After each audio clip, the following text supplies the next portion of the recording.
Welcome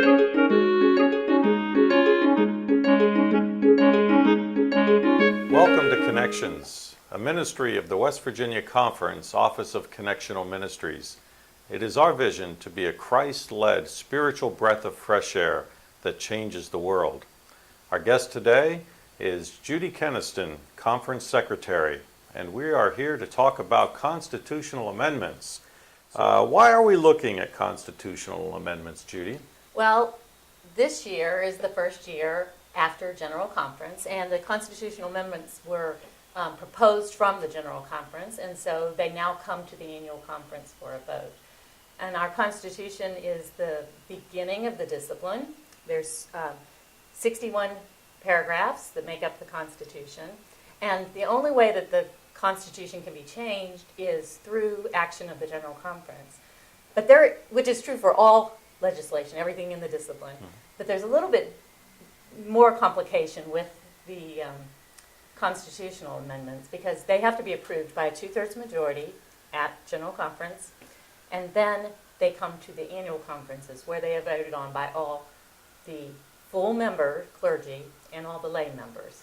And then it's not that West Virginia votes yes or no, it's each individual person, and that aggregate total goes to the Council of Bishops, and then they certify that. All conference members will have this information in their workbook. All of the constitutional amendments are there.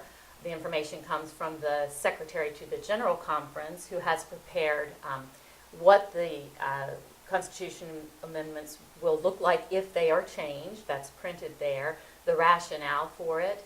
The actual vote totals that were made at General Conference, so the amount of people that voted for and against it at General Conference, and also then the instructions. And I have included our sample ballot, so you'll know what it's going to look like before you get to annual conference.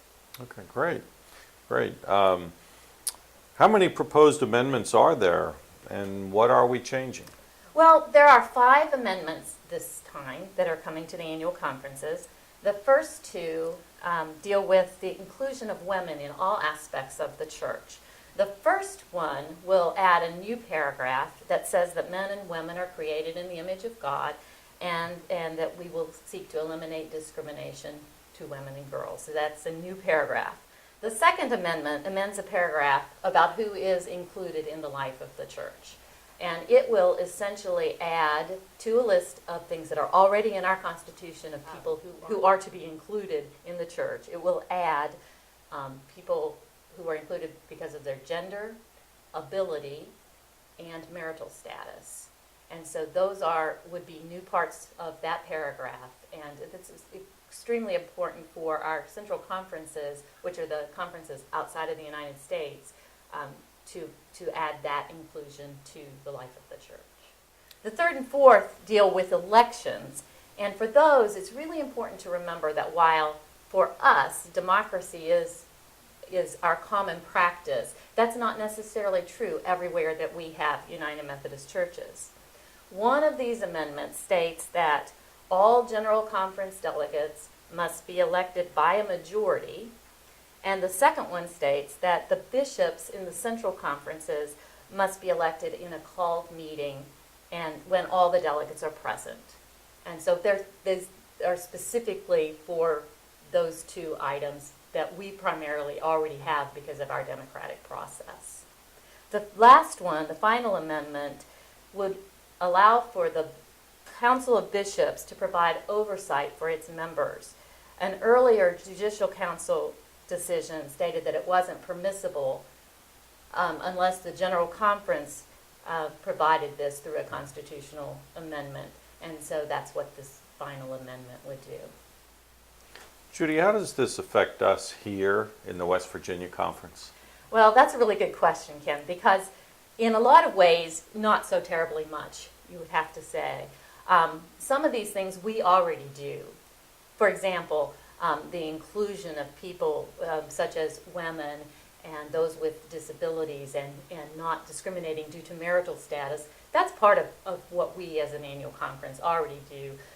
We're certainly very inclusive in providing for women in all aspects of the church. And so it would really take what we do and just make it the standard throughout all of United Methodism. So that's, it takes our standard and moves it forward. When we're dealing with voting, again, we do that through the democratic process. And our rules are already laid out to do that in our annual conference. And then our jurisdictional rules for electing bishops also are laid out that way. So they don't affect us so much, but it does allow for the church, the general church, to operate in a much more equitable and fair way. Well, thank you. Well, thank you for having me.